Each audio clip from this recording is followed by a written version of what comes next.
नमस्कार दोस्तों, मेरा नाम है देवेंद्र और आज की इस वीडियो में हम डिस्कस करने वाले हैं इंडियन फाइनेंस बजट 2023 के बारे में। तो मैं सबसे पहले आपको एक क्वेश्चन पूछूंगा कि आखिर ये बजट बनाता कौन है। तो ये बजट बनाने का जो काम है वो होता है department of economics affair and ministry of finance of India, जो कि करंटली निर्मला सीतारमन इस पोजीशन को होल्ड करते हैं। तो अब हम देखेंगे कि आखिर ये बजट बनता कैसे है। तो भारत सरकार ये एस्टिमेट लगाती है कि हमारे पास पैसा कहाँ से आने वाला है और पैसा हम कहाँ पे खर्चने वाले हैं। तो इसको जब हम सबट्रैक्ट करते हैं तो हमारे पास एक टर्म निकल के आता है फिजिकल डेफिसिट करके। तो 2023 में हमारा फिजिकल डेफिसिट होने वाला है 5.9। और वित्त मंत्री ने अपनी स्पीच में ये तक कहा है कि आने वाले कुछ सालों में हम हमारा फिजिकल डेफिसिट 4.5% लाने की कोशिश करने वाले हैं। अब हम देखेंगे कि इंडिया का 2023 में बजट आखिर कितना रहने वाला है। तो 2023 में 45 लाख करोड़ का हमारा बजट रहने वाला है।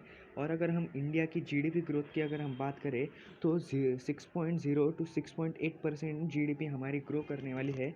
और अगर हम आईएमएफ की अगर प्रिडिक्शन देखें तो उन्होंने कहा कि 7% तक की इंक्रीज़ कर सकती है इंडिया की जीडीपी 2023 में।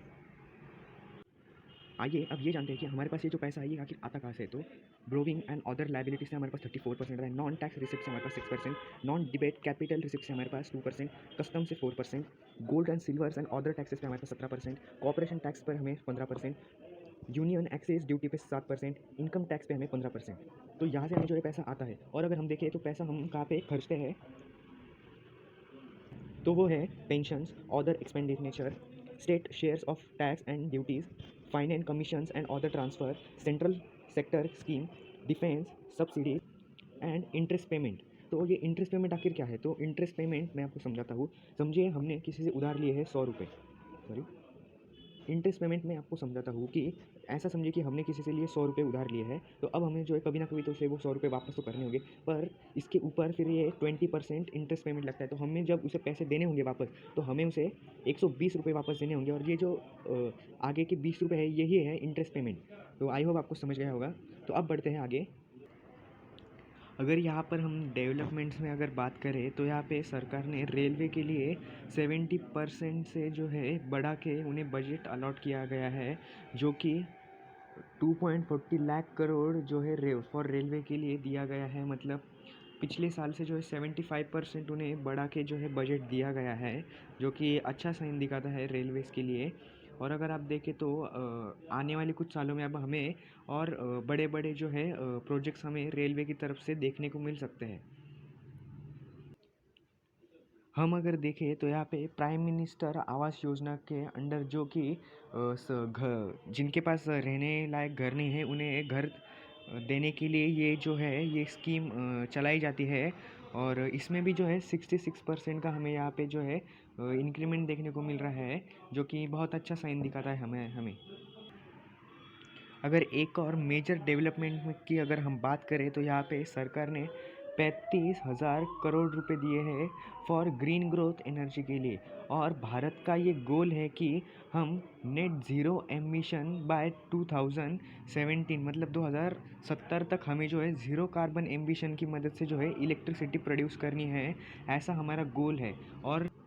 और जिस तेज़ी से अब भारत जो है ग्रीन ग्रोथ एनर्जी को सपोर्ट कर रहा है, उसके अच्छे अच्छे इनिशिएटिव्स ले रहा है, तो इसमें कोई चौंकने की बात नहीं कि हम 2070 से पहले ही ज़ीरो कार्बन एमिशन जो हमारा टारगेट है हम इसे अचीव कर ले। ये थोड़ा सा नेगेटिव साइन दिखाता है, क्योंकि ये एक ऐसा सेक्टर जिसमें आप जितना निवेश करेंगे ना फ्यूचर में, मतलब लॉन्ग टर्म में आपको जो है उससे फ़ायदा ही मिलने वाला है। तो ये एक मुझे थोड़ी सी ख़राब न्यूज़ लगी। तो अब आगे बढ़ेंगे तो यहाँ पे आप देख सकते हैं कि यहाँ पे राजनाथ सिंह ने एक ट्वीट की थी। तो इसमें इन्होंने जो क्लियरली देखिए ये कहा था कि our goal become a 5 trillion economy and top 3 economy within few years. तो ये फ्यू ईयर्स मतलब ये किस ईयर्स की यहाँ पे बात कर रहे हैं। तो जो हमारे फाइनेंस मिनिस्ट्री है उनकी अगर आपने स्पीच सुनी होंगी तो उसमें जो है उन्होंने बहुत बार ये शब्द मेंशन किया था, अमृतकाल। तो ये अमृतकाल आखिर है क्या। तो हमने यहाँ पे जो है एक प्लान बनाया है फाइनेंस मिनिस्ट्री ने, सप्तऋषि के अंडर ये जो है ये 7 जो चीज़ें हैं इसको डिज़ाइन किया गया है। और ये जो पूरा ये जो बजट बनाया गया है ना, ये आने वाले 25 साल को देखते हुए जो है ये बनाया गया है।